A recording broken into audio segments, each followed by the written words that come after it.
Hello everyone! Ayan, magtinola tayo guys. Ayan. So, tostado na yung ating luya, bawang at sibuyas. Ayan. At pwede na nga natin ilagay yung ating chicken. At yung chicken natin ay pinalambot ko na yan. Dahil sinama ko yan pagpapalambot ng aking nilutong breakfast kanina ng aking Julian. Kaya wala na yung kahirap-hirap lutuin. At syempre, pinagpalambutan yan ay yun ang isasabaw natin. Lagyan natin ng corn. Ito na yung pinagpalambutan with full of ingredients. Ayan. So, pagkalagay natin ng sabaw.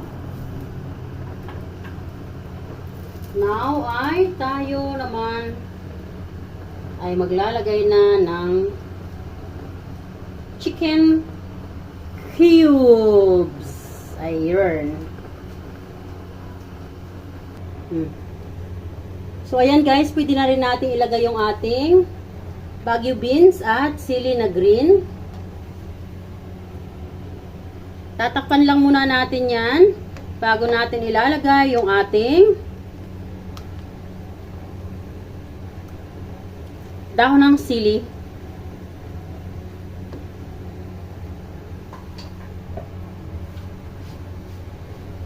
Huwag kayong aalis, dyan lang kayo para makita nyo ang outcome ng masarap na tinola ko.